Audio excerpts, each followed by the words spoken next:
it for Christ. Only got one life. Got one shot at this, I gotta do it right. Hey, Yeah, I gotta do it right. Yeah, I gotta do it right. hey, what's happening? What's happening?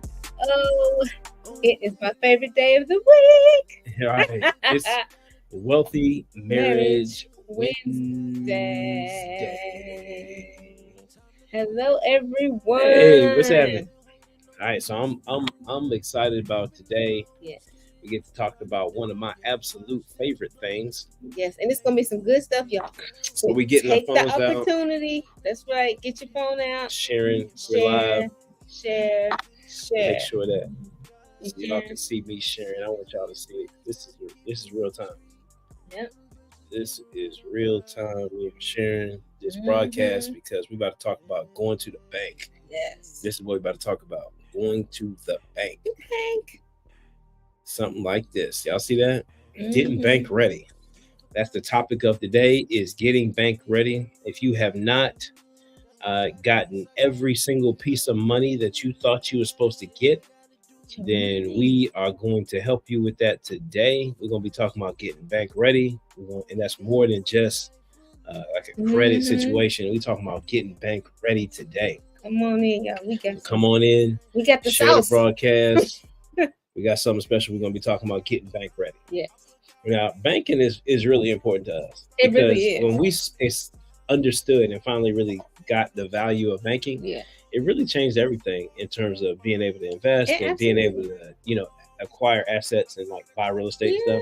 It's like you don't really know what you don't know. That's right. And so getting bank ready is a big piece. A lot of people, there's a lot of confusion out there on what exactly getting bank ready means, Yeah. why it's important. And so we're going to talk about it, especially in terms of being married. Oh yeah. Yeah, but a few updates on this week. We just share a couple personal things with y'all because you asked us to share with you what was going on with us. So before we talk about banking, obviously we just started our boot camp this week, and it's amazing. Okay. We got some absolutely phenomenal couples who are going through that with us. Yes. And so we started that on Monday, and each day there's different challenges.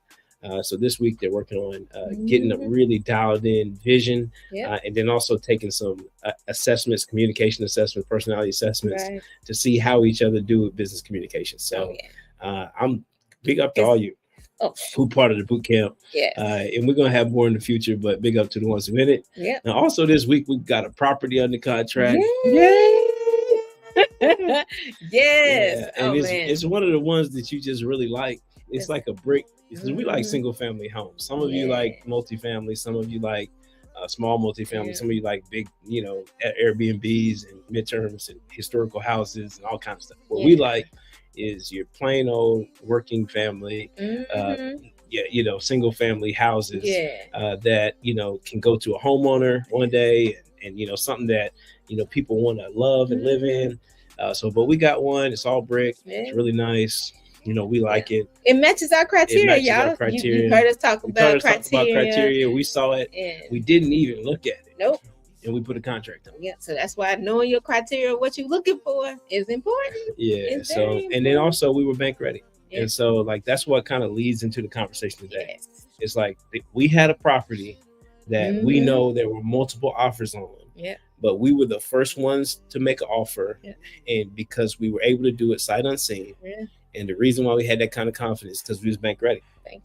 We was bank ready. Yeah. It's like we had the confidence to be able to go to the bank and do whatever and leverage some of our money and some of our assets, but a greater portion of other people's money, which is the bank, where we all pool our resources and they lend it to us so that we can, to our business, so that we can grow our business and continue to provide affordable housing opportunities. So being able to be bank ready, you're not going to be able to get to scale. For most people who in a generation, you don't get the chance to get to scale with your rental business or with your flipping business or with any other type of real big business. You don't get there all cash. You're going to need to use the bank at some point. Even if you cash averse or risk averse, you're going to need to use the bank at some point, or else you're going to stop your growth. And many of us have more potential. We have more skills than we have capital. And if you like that, put it in chat. It's like I could use some more capital. Yeah. I'm gonna put that in chat. Hold on. I'll put it in chat myself. True. I can use some more capital for my business. Yeah. And so we're gonna be talking about that today. This is really the 101 version of getting bank ready. We'll have to come back and talk about the business credit side another time, but we're really going to be talking about it from building your personal business, because that's really where we start. We mom and pop. Yeah. Like, this is mom and pop millionaire marriages. There's 22 million millionaires out there. And so why can't we be some too? Yeah. Like, we never thought we would be owning properties and buildings and stuff. Yeah. And it never would have happened had we not learned how to go to the bank. Yeah. And so we're going to share with you all some of the best practices and some of the tips that we learned about going to the bank, so that you can take those with you and that you can be successful going to the bank, especially as a couple. Yeah. And so there's some really, really, really beneficial things. But once again, I'm going to put this up on the screen just in case you didn't know. Yeah. My name is Coach John. This is Coach Joy. We are real estate coaches for married couples specifically, and partners. So if you'd like to join our coaching group, or looking for somebody to help you to accelerate your investment journey, maybe you got 1 or 2 properties, you're looking to get like 10, 15. You say, hey, how do I go faster? Want to level up? Maybe you got no properties and you're looking to get your first couple flips in, or your first couple buy and holds. Text us at 502-632-3005. We will be more than happy to assist you in your journey, because that's what we do. It's what we love to do. Yeah. All right. But just what? So bank ready. I want y'all to write this definition down. Oh, yeah. Because sometimes we think about bank ready, but we don't really know what does that really mean? And so it's the confidence to quickly access an investment capital from banks, lenders, or other private lenders. Yeah, so it's confidence. And so the big piece about being bank ready is being confident. Yeah. And so do you have the confidence to be able to take access capital? And so you don't need money until you need money. That's right. Yeah. And so a lot of times you may not have enough money, so we default to a thought that I can't afford it. Yeah. And so sometimes the best investments ever we reject because we don't believe we have the money for it. Yeah, and it's just being ready so that when you need to access it, you have it, and being able to have the resource, have the information, everything that you need to be able to get to the bank. Yeah, definitely. And so just to talk about confidence, it's like to be able to access money quickly. Here's an example. If you had a deal that was right across the street from you, and all you needed to do was be able to demonstrate that you could potentially close by having a letter, a pre-approval letter, or having somebody vouch for you and say, yes, this person is good for this amount of money. Yeah. Do you have that? And if you don't have that, then there's opportunities that we're missing out on because people don't believe that we can get deals done. Right. And so having confidence to quickly access investment capital from banks is what's being bank ready. And so most people don't know this, but I'm going to share it with you all right now. We're going to share it with you. Is that for credit scores, according to Experian data, married consumers had an average FICO score of 715. Really? Yeah. And that's actually 56 points higher than the average score for single consumers, which was 659. Do you know what this means? Because I'm about to tell you what it means. What that means is that as a married couple, more than likely, you all are in a better position than anybody to be able to run it up financially. There's banks that are searching for you. Like literally the unconfidence that we see all the time in couples and in people, thinking that if they go to the bank, that somebody's going to look in their personal file and find some dirty stuff from years ago. You don't know how hard I had to work on my credit. I don't want them pulling my credit. Or they'll say all kind of weird things, or there's this feeling of distrust for banks. There's a feeling of trauma almost about banking experiences. It really is. And so those experiences really lead us to a point where we are rejecting opportunities because we are afraid to go to banks. And so the first step is to be able to understand your credit score. Is that many married couples, you got a higher credit score than you think. Oftentimes your credit score is better because you're in a more stable position many times. And if you are in a more stable position, leverage the fact that you've been paying your bills on time. Right. So all those who you spent all that time paying your bills, you paying your bills on time for years is an asset. It literally is an asset. It's a wonderful asset. It's almost like the skills that you have to be able to take into the marketplace, whether it's a business or different types of investments. If you got a certain set of skills, or your credit score is just as valuable as any other skill set that you have.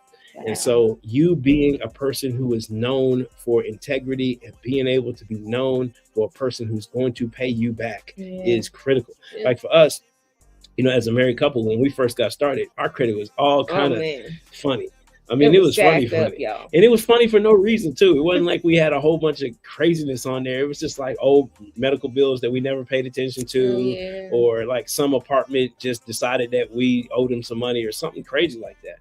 And so having good credit is a demonstration to the world that you pay your bills on time. Remember the last time I checked my credit? Do you know that the last time I checked it, it said it was 842? I didn't even know that was the thing. I didn't either. Yeah. And so by paying bills on time over time, and it makes us more lendable. And so you don't have to have an 842 to be lendable, but paying your bills on time, checking your credit report, and then leveraging the good credit that you do have. So if you have good credit and you don't use it, it's really just sitting there dying. And so as opposed to let it sit there die, add a little bit of hard work to it, a little bit of information to it, and then you can allow that credit score to work on your behalf as an asset in your portfolio to help you to be able to become financially independent as a family. And so a great credit score is a fast track to financial independence. Would you agree with that? I agree. I agree. Okay, she agrees. I agree. Then it is so. All right. So let's check it out. So we're going to keep going. All right. Is that we got a few other tips here. Like when you talk about credit and marriage, like there's the fact that loan and credit approval is higher among marriages. Okay. It helps with our financial planning and goals. Yeah. There's this debt management component. And then really, I mean, there's a financial trust. It's like, us being able to trust each other. We ask, can God and your spouse trust you with money? Yeah. And so sometimes we have visions of becoming wealthy. If I said, hey, who in here is going to be a multimillionaire? It's like, oh, me, it's going to be me. It's going to be me. It's going to be me. Yeah, that's me. And we see the hands waving and stuff. And then we say, who's willing to pay their bills on time? All of them, no matter what. And why get quiet? You say, well, hold on. Well, who's willing to do the things necessary?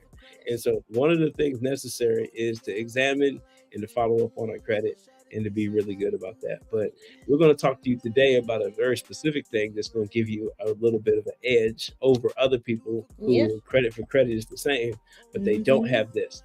Because ultimately, relationship is going to be the biggest factor in your bankability. Absolutely. And so the best way to form a relationship with somebody you don't know is by giving them some information about yourself that they can begin to know you, that they can like you individually just by your, talking to each other, but also that they can trust you. And so what we're going to be talking about is a credibility package.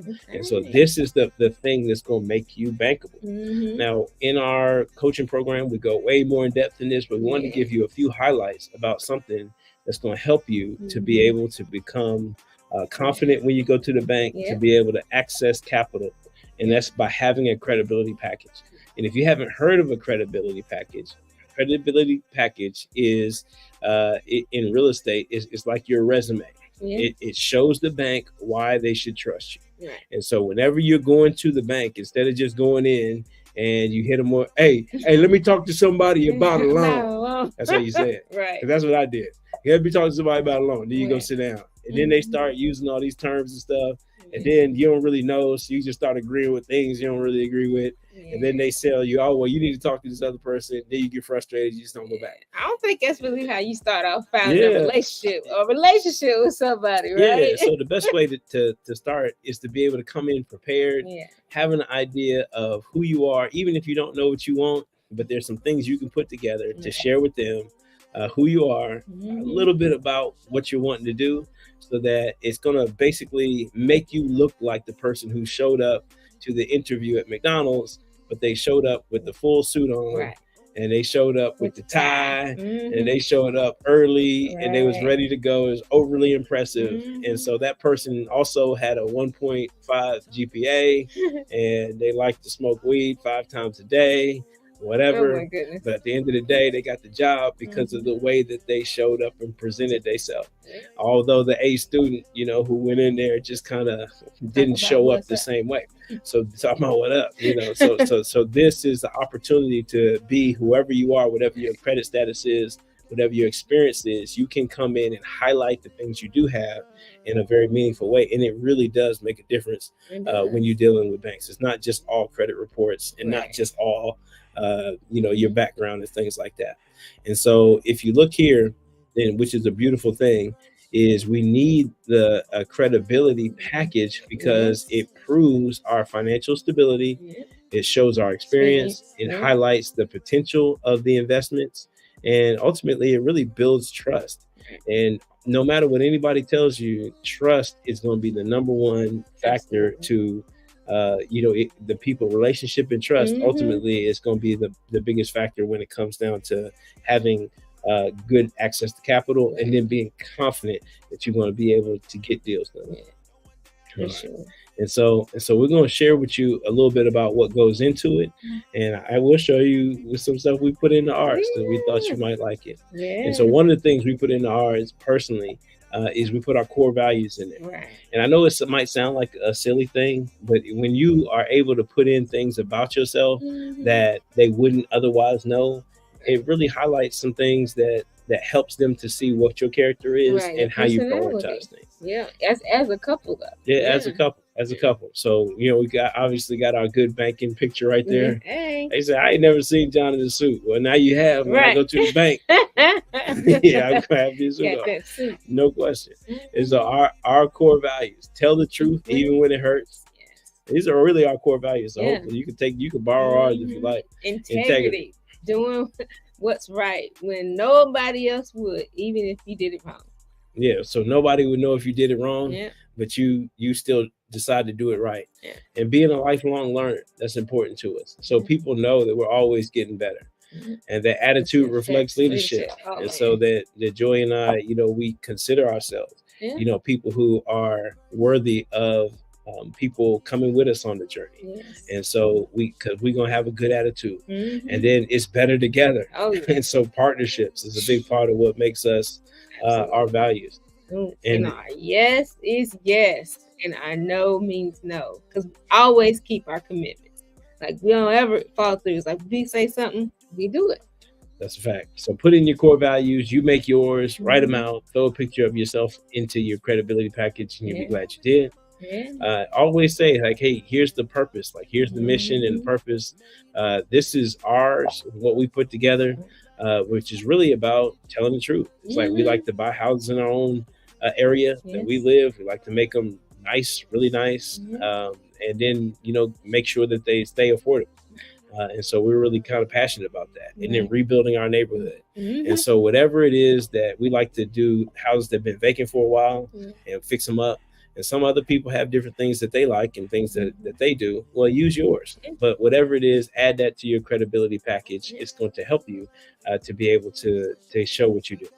And then you can go through your highlight list. And so if you have done some deals before or have done some projects, you know, show them. Even if it's a bathroom that you redid, or if it's some kitchen cabinets, whatever, just do a nice little before and after pictures of, even if you did your own personal house before, you know, and you did a room in there and you wanted to show how you decorated, whatever, you know, show some before and afters. Whenever you do that stuff, it makes a really big difference. And so you can see some before and afters that we've been a part of. And, you know, it just kind of gives a little bit more credibility. And, oh, wow. My goodness gracious. This place is horrible. Let me ask you this question. So what if I'm doing this as my first time? And I don't have any. Well, if you're doing a credibility package for the bank, the first thing you have to do is personally feel credible. Okay. And there's always something that you've done to make you credible. Right. And so whether you are a 13-year-old and you put on that I was a Girl Scout, I was an usher on the church ministry board. Okay. You know, I used to cut grass for my uncle, you know, back in such and such, and these are my 4 references who happen to be, you know, friends of the family. You know, so whatever it, you got more than you think. Yeah. And if you just take the time to present it to people, it really makes you look buttoned up. And it doesn't take long to do, but it puts you levels ahead when it comes to bankability and forming those relationships. And so, but for us, if you do have some, if you happen to actually have a few pictures before and afters of things that you can show, always add that to your credibility package. If you got different partners who you've worked with, who would vouch for you, or different places that you have worked with, grab their logo, throw it on there. And so really, you know, this is where we go deeper into it, into our coaching program. We go a lot more in depth on the credibility package. We talk about, you know, how to highlight your portfolio. We talk about how to highlight your experience in a positive way, and all these different things, and then how to use different AI tools to be able to support you putting this together quickly and efficiently. And so, like, those are the types of things where, what if in an hour somebody could show you how to do all your logos, show you how to do all of your mission, your vision, all of your core values, put it together, and then in 1 hour you got like your whole full packet that you could take to any bank along with your good name, and then put you at the top of the list as far as lending. And so that's something that we are very passionate about, something that we do, and it gives you more confidence personally when you go to the bank. Because guess what? You're the head and not the tail. So when you go to the bank, don't feel like they're giving you something. No. The bank needs to be glad that you showed up. They've been looking for you. They need you. This is the truth, though. This is what most people don't really know. It is. Banks need you more than you need them. Talk about it. If you all went to the bank and pulled all y'all's money out, they would go belly up in 2 seconds. They would be crying, and that bank would be, because they need you. And not only do they need your money as the money you keep in the bank, they also need you to borrow money from the bank and pay them back interest. And so they're looking for you. And so come into there with that swag. And this is, come in there with all kind of swag. Like, look, y'all need me up in here. And bring your credibility package. Y'all need me up in this bank. You need to be glad I'm up in this bank. Matter of fact, you should be thanking me. You should be sending me a gift basket for coming in here talking to you. And then you take that kind of swag into the bank, and then watch what happens. See, we got to switch seats when we come in with our head down, and if you could just give me whatever, if you could just give me a little just a little bit of money, I'd take it. Now forget that. You know, you are valuable as an individual, as a couple. And then, so go in there with your power look on. So whatever clothes are your power clothes. You know, my power clothes personally is a polo shirt, some jeans, and some tennis shoes. That's my power clothes. Because I only wear what's comfortable for me. And sometimes I like to wear a t-shirt and some jeans and some sweatpants and some tennis shoes. So guess what? That's what I feel confident in. If you feel more confident in a suit, wear your suit. If you feel confident wearing the blazer, bust the blazer. You got to go in whatever it is that you feel like you own that space. And then you go in there and you say, I need to speak to the manager. I need to speak to the highest level person. Don't go into the bank talking to the junior associate lending associate. All he does is put your information in the computer and push a button. No, you need somebody that can make the decision. Look, if you can't go in front of a board of directors of a bank and advocate for me, then I'm not talking to the right person. Exactly. I want to talk to the person who's actually going to be able to make some decisions and who has some discretion. And some influence. And some influence, You want to talk to somebody but to get to that person's table, when you come, you got to come correct. That's right. Because if you don't, you're going to get back at the kids' table. And the kids' table, you're going to get kids' results. And it's like, well, you're begging for loans. And then if you begging, and then you know, they want all this extra stuff and information and feel like it's pulling teeth, it's painful, make you don't want to do it again. Yeah, so you don't want that. You want to go to the big kids' table.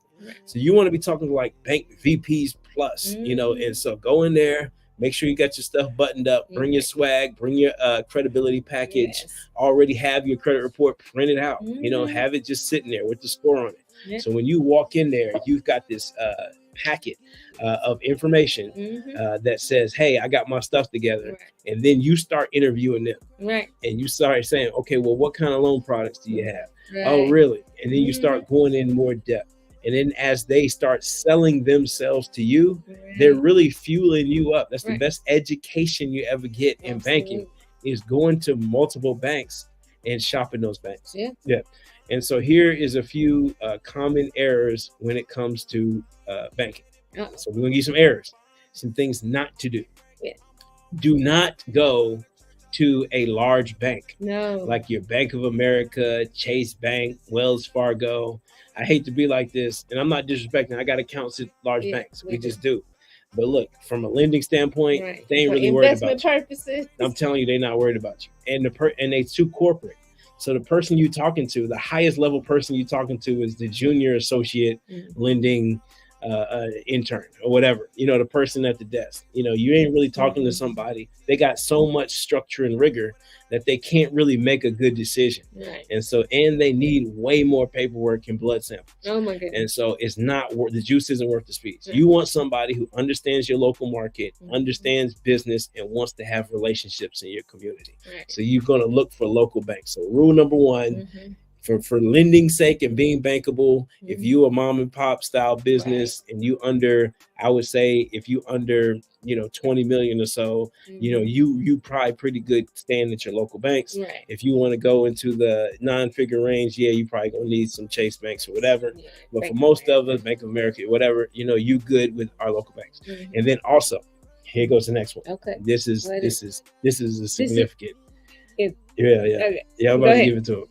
All right. Okay. Is when you go into the bank, make sure you ask for the person in charge of commercial lending. Yeah. Okay. Start off with the commercial lending person. You are running a real estate business or another kind of business. Start off with the commercial lending. Don't get all hung up, you know, with some kind of intermediary, personal lender. You know, oftentimes it's got too many layers of restrictions and different things that they got to deal with. It's just gonna make it very challenging for you in the process of being able to get stuff done. Yeah. And then number 3, this is a big mistake that people don't know. Just because you have a bank account somewhere doesn't mean that you need to get a loan from there. What? Shut up. You mean I can get loans from banks that you don't have a bank account for? Yes. Okay. Yes. Guess what? You do not even have to have a bank account open at a lot of banks that will give you loans. Wow. And so, but at the same time, we too familiar with our local bank. Oh, I've been going to this bank since I was 18 years old. Well, that don't mean that they have good products in that moment. Right. And so our job to be bank ready, because that's what this is all about, being bank ready, is we're going to shop banks. And so always go to get at least 3 bids from banks. 3 bids. This is important for everything that you do in business and real estate, specifically real estate. I'm going to speak to that personally. Everything that we do is we do 3 bids. If you're talking about title companies, 3 bids. You're talking about accountants, 3 bids. If you're talking about plumbers, 3 bids. Painters, 3 bids. Carpenters, 3 bids. If you want to, it doesn't matter. Landscaping, that's great. You're going to do it for this price? That sounds wonderful. I'm getting 3 bids. Right. Fantastic. I'm getting 3 bids. And so always make sure you get 3 bids. And that's specifically on banking. Get 3 bids minimum. You know, understand what different banks offer, what they do. If you want to be bank ready, let the banks teach you what banks want. Let the banks show you, you know, what you need to say. Because when you come in now, you got all the acronyms down. I got this DSCR product and this is my debt ratio and all that stuff. You didn't know none of that stuff when you walked in. But after the second bank, you fueled up. You done did second bank plus a little Google and then slash the chat GPT. By the time you get to the 3rd bank, you running that job. So get some reps in, get into the bank, bring your credibility package. And if you need some help with your credibility package, you know, reach out to me and Joy. You know, obviously we would love to help you get set up. Matter of fact, today and today only, if you just said, hey, I want to do a credibility package, just text credibility package. Credibility package to 502-632-3005. 502-632-3005. Takes credibility package. Yes. And we will be glad to take the time to go through this with you individually and help you get set up for free. But if you text us, we got you. That's going to be a today offer. So if you see this, just text credibility package to 502-632-3005, and we will help you to get set up with the full thing that's going to be able to make you top of the line when it comes to banking. That's right. And also, if you are interested in our real estate mentoring program, text that number as well. We would love to be on that journey with you. So just text us 502-632-3005 so we can connect and get this talk. Absolutely. And get you signed up. Yeah, and get you going, because what I'm happy about is couples who are winning in real estate. They are. And they're bankable, and they're not just bankable, but they're ready and they're confident to be able to press the button on what's the good deal. Just like the example Joy and I gave you earlier, to be able to sight unseen, see a property because we so know exactly what we was looking for, get a contract on it, and look at it the next day. And things, you want to be in that point where you can beat out multiple offer situations because you have that kind of confidence. And if you want to build that kind of confidence, you might need some help. And so we're here to help you with that. But at the same time, you need to help you by getting out to 3 banks, getting your credibility package together, checking your credit, make sure your credit's on point, and then also making sure that you shake off the heebie-jeebies when it comes to asking people for money. Large sums of money. Okay. So just find the number in your head that you think you would go to the bank for, and then add a 0. Whatever number that is that you was like, okay, this is it. Add a 0 to it, and then start right there. And that's where you're going to be able to come out of it with people understanding that your vision is bigger, and that you're a real business person, and that you are here to start something significant and relationship wise that's going to be very much beneficial for everybody. Absolutely. So with that being said, I'm sorry y'all missing this boot camp. We'll have to get y'all in the next one, because this one is phenomenal. It is. It really is. So we'll see y'all in the next time on Wealthy Marriage Wednesday. Yes. And remember, it's so much better. So much better together. Bye.